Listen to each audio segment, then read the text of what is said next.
Se libérer des pensées de Lionel Cruzille. Lu par Damien Viteka. Introduction. Le chemin spirituel est surprenant. Au début, nous rêvons du chemin, nous rêvons d'éveil, de paix et surtout d'un état d'être où la souffrance aurait disparu de notre existence. Mais si nous sommes sur une voie authentique, tôt ou tard, nous verrons que tout cela n'était que rêve. En vérité, la réalité est encore plus belle. La spiritualité est une position intérieure, une manière nouvelle d'être au monde, profondément différente de la manière commune, mais cela ne change pas le réel. Au contraire, cela nous amène à être avec lui, à accueillir celui-ci comme nous pouvons nous accueillir nous-mêmes. La voie inverse totalement notre regard sur le monde. Je citerai ici Arnaud Desjardins. Je crois pouvoir dire que la réconciliation, c'est la voie, ou que la voie, c'est la réconciliation. Cette réconciliation se fait avec nous-mêmes, notre passé, les autres, et finalement le réel. C'est aussi un processus organique, physique, car il n'est aucun moment où nous ne sommes pas avec notre corps. Dans mon premier livre, j'abordais l'aspect du gain d'énergie sur la voix, la façon dont la voix travaille en profondeur en nous, à travers la vigilance, l'accueil de ce qui est, la plongée en conscience dans les émotions, tout ce qui amène une hausse et un affinement de l'énergie. Sans énergie, pas de vigilance, et sans vigilance, pas de voix.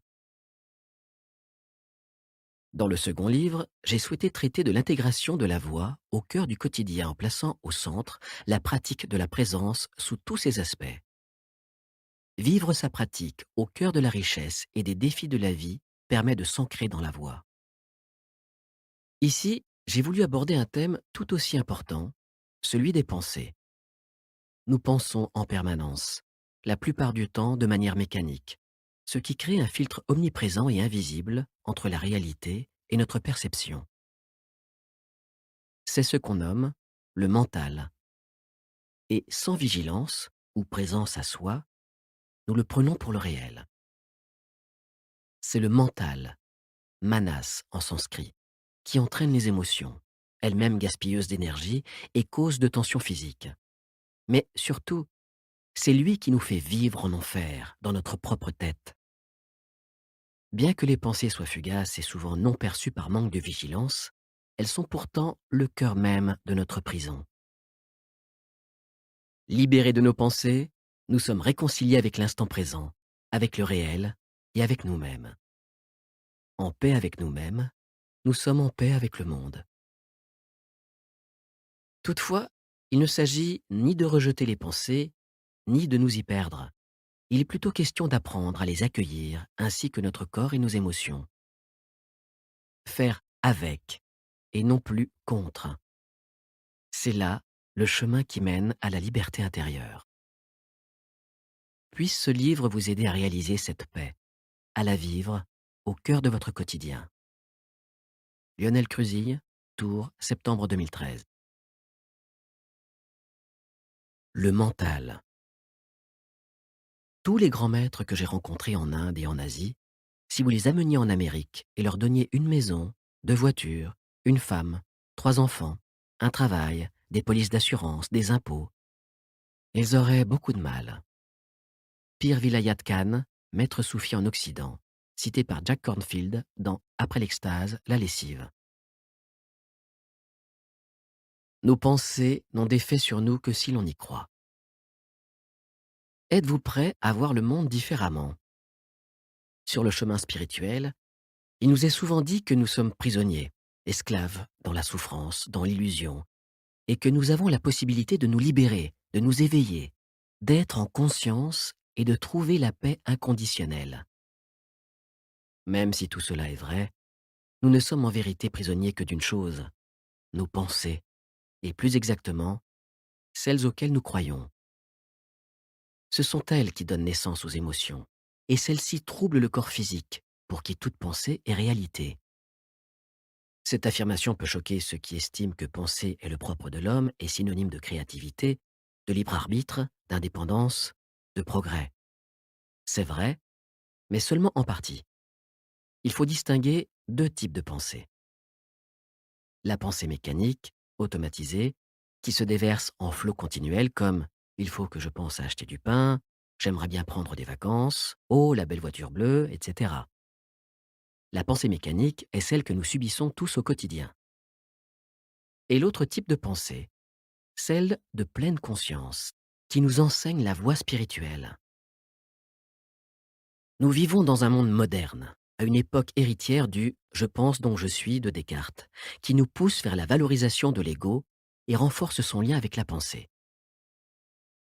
Mais si je me libérais de mes pensées, qu'en serait-il de moi? Ai-je une identité? Un moi qui ne dépende pas d'elle? Cela amène à définir pensée et conscience. Être. Voilà un point crucial. Être n'a rien à voir avec le fait de penser. La pensée apparaît dans la conscience, mais n'est pas la conscience. Je peux donc être sans que cela dépende de la pensée. Je pense, donc je suis, n'est donc qu'une affirmation relevant d'un certain niveau de conscience, celui de l'identification à ses pensées. Et lorsque j'avance sur la voie, plus je pense, moins je suis. Pour aborder cette nouvelle conscience de soi, il nous faudra définir des termes nouveaux. La vigilance, le mental, l'ego, la présence à soi, la pleine conscience, l'éveil. Ils nous conduiront à un niveau de conscience plus élevé, nous permettant de vivre plus pleinement notre quotidien. Mais il est un autre écueil. Croire que, pour nous éveiller, il faille supprimer ou rejeter les pensées, et d'abord celles qui sont source de souffrance. Or, il ne s'agit pas de les éliminer, mais d'en être libre. Tout est là. Il ne s'agit pas d'être sans pensée, mais libre des pensées. Si nous devons nous libérer, cela veut-il dire que nous sommes prisonniers? Oui, nous sommes prisonniers de nos pensées. Si je vous demande «Pouvez-vous arrêter de penser?» que me répondez-vous? Cela veut-il dire que nous devions les supprimer? Précisément non, car pour ce faire, toute lutte est inutile. Tout effort de destruction crée une énergie qui suscitera en réaction une énergie inverse de force égale, car l'univers cherche l'équilibre en toute chose. C'est pourquoi nous n'allons pas chercher à contrer les pensées, mais à les accueillir, puis à les laisser repartir, sans nous y accrocher. Nous y reviendrons en détail plus loin. Ce mouvement favorise la créativité. Il est le reflet d'une pensée neuve et fraîche, issue d'un espace intérieur précisément plus vaste que le mental seul. Il laisse de côté la pensée qui nous assujettit à nos croyances, à nos émotions, qui restreint et sclérose cet espace intérieur. Se libérer des pensées ouvre cet espace intérieur. Nous pouvons aussi percevoir différemment l'espace autour de nous, désormais libre de toute interprétation. Ce que nous pensons de telle personne, de tel événement, sur le passé, le présent ou l'avenir, est-ce vrai? Est-ce la réalité ou simplement ce que nous pensons de la réalité? Peu à peu, nous pouvons cesser de croire que nos pensées sont la réalité. Nous allons développer un état de conscience ouvert à la fois à ce qui se produit en nous, autour de nous, la vigilance. Grâce à elle, nous pourrons voir nos pensées, les questionner, puis les laisser partir. Grâce à elle aussi, nous verrons qu'au-delà de nos pensées demeure la conscience une, et par là même la paix. Alors, comment nous y prendre? Comment nous libérer de nos pensées? Le mental.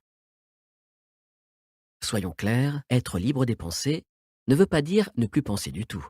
Penser n'est pas un problème en soi, c'est la croyance que nos pensées sont la réalité qui engendre la souffrance. En vérité, nous adhérons quasiment à toutes nos pensées. C'est ce qu'on appelle communément le mental dans le vocabulaire de la spiritualité. Deux aspects sont à retenir. Nous prenons nos pensées pour la réalité. Elles envahissent tout notre champ de conscience, précisément parce que nous y croyons. Le mental nous fait prendre toutes nos pensées pour le réel. Nous y sommes tellement attachés que nous ne voyons plus qu'elles. Si nous les suivons à longueur de journée, leur flux incessant nous hypnotise. Il charrie nos inquiétudes sur l'avenir, nos regrets sur le passé, notre refus du réel ici et maintenant. Toutes nos pensées nous exilent de nous-mêmes. Nous ne voyons ni le monde ni les gens qui nous entourent, mais seulement ce que nous projetons sur eux en permanence et de façon inconsciente, et ce sur toute chose, y compris sur nous-mêmes. Prenons un exemple concret. En réunion, une personne vous regarde avec colère. Vous le prenez pour vous. Mais en fait, ça ne vous concerne pas. Il est arrivé au bureau avec cette colère qui perdure alors qu'il vous regarde. Cela vous touche, vous interprétez cela et en tirez hâtivement des conclusions fausses. Il en va de même à longueur de journée avec votre patron, votre conjoint, avec vos projets, etc. Vos pensées interprètent le monde. Elles l'interprètent dans l'instant même, mais aussi pour l'avenir. Avez-vous pu observer que nous nous attendons à ce que telle ou telle chose se produise selon ce que nous pensons et prévoyons? Si vous êtes vigilant, présent à vous-même, vous pourrez déceler ce mécanisme des pensées. Les pensées mécaniques, répétitives, non conscientisées, fabriquent des scénarios en permanence.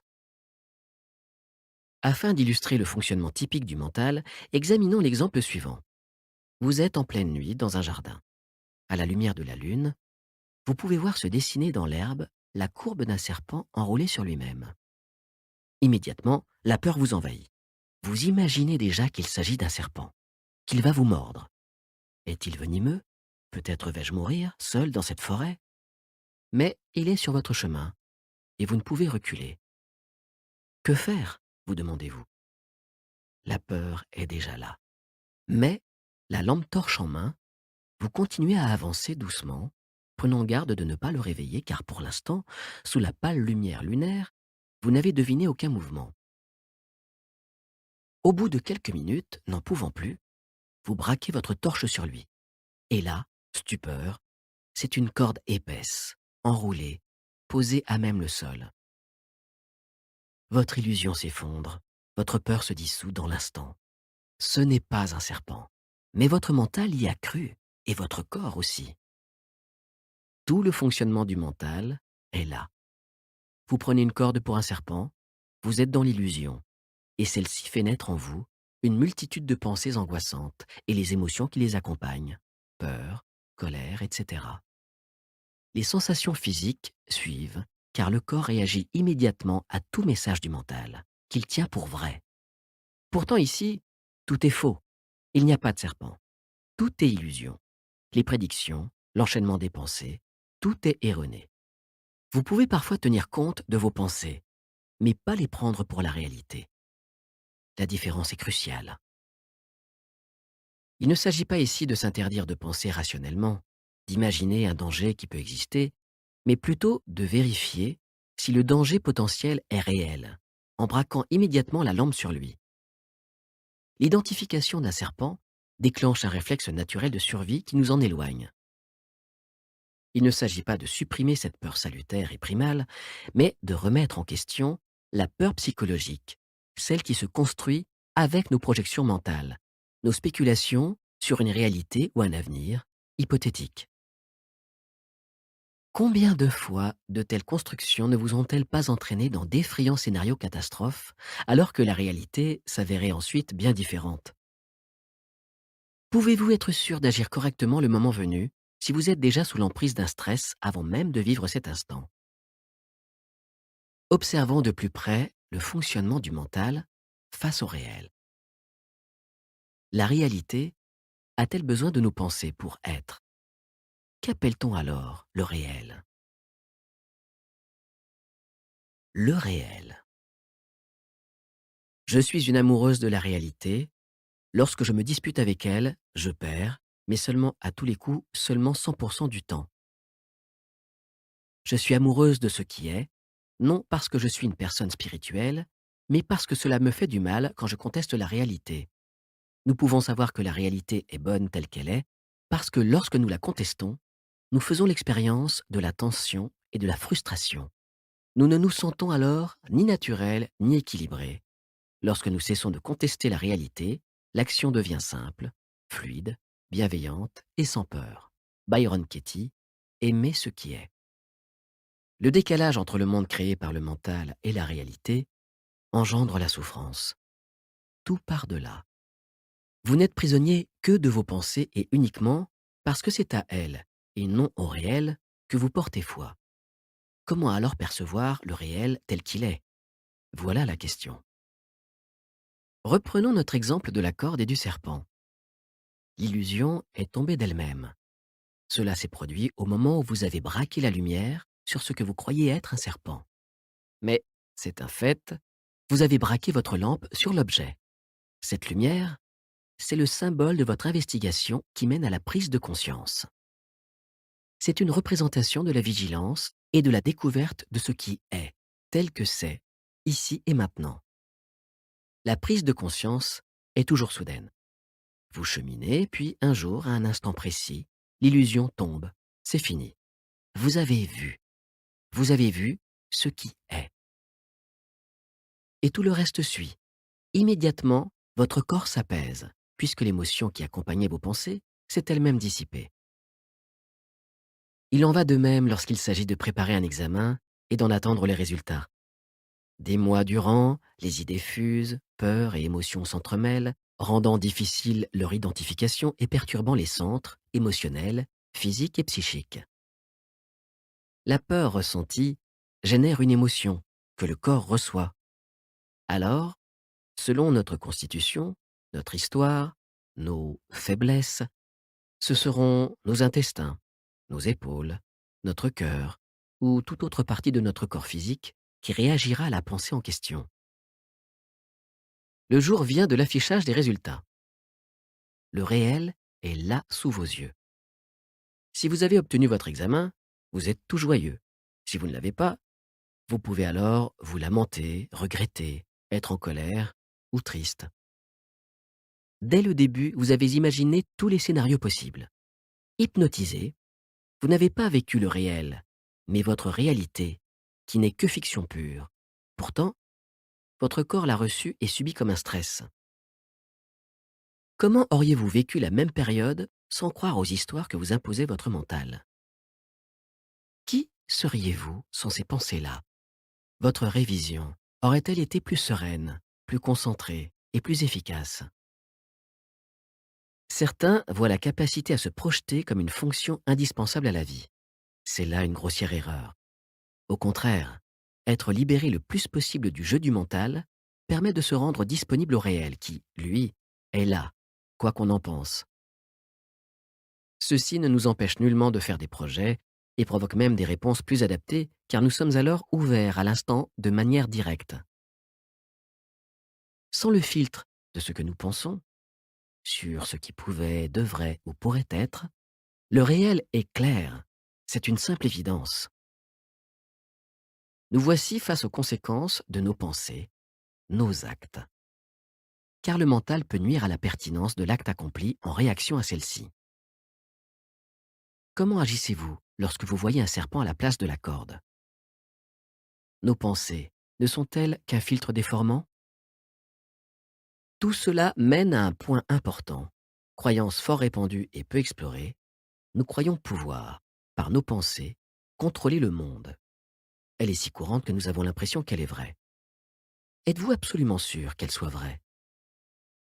Il me paraît important d'interroger nos croyances afin de mettre en lumière les nœuds qui bloquent le retour à la présence et donc à ce qui est. Poser cette question de la pertinence de la pensée exige une nouvelle qualité de conscience à développer en nous, la vigilance. Ce n'est qu'à partir de cette vigilance que nous pouvons examiner cette pensée. Pourquoi être vigilant? Pourquoi vivre le ici et maintenant si connu? À quoi sert d'être présent en conscience dans l'instant? Être conscient que la vision du monde et de nous-mêmes, qu'a le mental, n'est pas la réalité, c'est là l'essentiel. Nous pouvons alors ne plus être esclaves de la pensée parce que nous en sommes conscients. Mais sommes-nous présents à nous-mêmes et au monde? Avant de parler de notre qualité de présence et de la vigilance, observons d'abord la pensée en elle-même. De quoi parlons-nous vraiment? Posons-nous simplement quelques questions. Par exemple, quand pensez-vous? Maintenant. Quand faites-vous des projets pour demain? Maintenant. Quand vous pensez à hier, quand le faites-vous? Maintenant. Quand vous vous remémorez vos émotions, quand le faites-vous? Maintenant. Existe-t-il un autre moment possible pour être vivant, sinon maintenant? Demain sera maintenant, toujours maintenant. Aujourd'hui est le futur d'hier. Ainsi, toutes vos pensées n'ont toujours lieu que maintenant, et elles interprètent l'instant, maintenant. Elles forment un filtre qui voile le réel, mais toujours dans le maintenant, même si vos pensées pensent à l'avenir ou au passé. C'est pourquoi il est aussi vain de vouloir contrôler le monde avec vos pensées que de vouloir arrêter le vent. L'instant présent est comme il est parce qu'il est déjà là. Tout est déjà là. Prenez un instant pour observer autour de vous. Tout est là. À chaque instant, ce qu'on nomme le présent, la réalité, est en fait déjà là. En ce qui concerne l'action dans le réel, la vraie question reste, étant donné ce qui est, le présent déjà là, que puis-je faire l'instant suivant? Ainsi, notre pensée ne cherche plus à contrôler mais à répondre à la vie, telle qu'elle est ici et maintenant. Se battre contre le réel en pensée est totalement inutile et surtout absurde, puisque c'est se battre contre un temps déjà manifesté. C'est ce qu'on peut nommer le déjà là. Le déjà là est déjà du passé, le temps qu'on le perçoive. Le présent est toujours déjà là. En appliquant la vigilance, la pensée redevient un outil. La pensée obéit à nouveau à la conscience. Nous ne sommes plus victimes de nos pensées. Nous ne sommes plus pensés par le mental, nous nous servons de la pensée. La conscience peut reparaître en arrière-plan des pensées, puisque nous ne nous sommes plus identifiés ni aveuglés. Un espace s'est libéré en nous. Alors, sommes-nous celui qui pense ou sommes-nous pensés? Je pense ou je suis pensé. Vous n'êtes prisonnier de rien d'autre que de vos pensées, vous n'avez à vous libérer de rien d'autre que de vos pensées. Arnaud Desjardins, À la recherche du soi, tome 4. En questionnant vos croyances, en les remettant en question pour voir ce qui se cache derrière, vous en arriverez à un constat inattendu.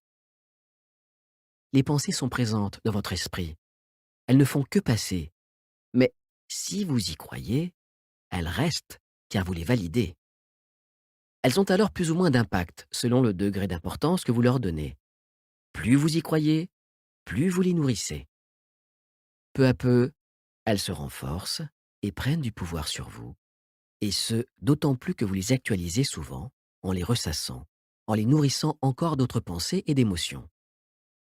Mais voilà le plus inattendu. Vous n'êtes pas l'auteur de vos pensées. Nous pourrions dire, vous êtes pensée. Sans vigilance, elles rentrent et sortent de votre esprit. Vous n'avez pas d'autre choix. Tant qu'elles vont et viennent dans votre esprit, mécaniquement, ça pense en vous, sans que vous en ayez conscience. Vous êtes pensé. Vous commencez sans doute, à ce stade, à voir la différence entre être pensé et penser en conscience. Penser en conscience, c'est être conscient d'une pensée, sans y accorder forcément foi. Vous n'êtes alors plus une marionnette, mais bien une conscience qui choisit de suivre ou non les pensées qui se présentent. Le plus important, c'est être en conscience, présent à soi-même. En d'autres termes, être vigilant. C'est cela qui permet de faire la différence entre penser et voir la réalité. Tout en pensant, vous demeurez ancré dans le réel et vous pouvez alors choisir ou non de suivre vos pensées. Bien évidemment, vous continuerez d'avoir souvent des pensées qui traversent votre champ de conscience. Vous les verrez, analyserez leur utilité, rirez peut-être de leur incongruité et les laisserez repartir, le cas échéant, comme elles sont venues. Peut-être les suivrez-vous, et leurs flots vous amèneront-ils dans un endroit, futur ou passé, imaginaire, inquiétant ou rassurant, mais en aucun cas réel. Vous construirez tout un monde sans réalité, pour finalement vous réveiller tôt ou tard devant ce qui est, désemparé parce que vous aurez pensé le réel et non vu et vécu celui-ci. Il n'y a aucun mal à cela. Ce n'est ni bien ni mal. Soyez bienveillant envers vous-même. Cela aussi fait partie de la voie. Et il est fort probable que longtemps encore, vous vous surpreniez à tomber dans le jeu du mental pour en émerger ensuite. Mais avec la conscience que vos pensées ne sont pas la réalité et la possibilité d'être en pleine présence en les observant, vous connaissez le chemin pour en être libre. Et cela vous ouvre les portes d'une nouvelle conscience d'être au monde. Vous découvrirez que derrière vos pensées, au-delà du mental, demeure une paix que vous pouvez vivre. Alors, pouvez-vous commencer à questionner vos pensées? Voulez-vous commencer à approfondir votre présence pour découvrir cette paix au-delà?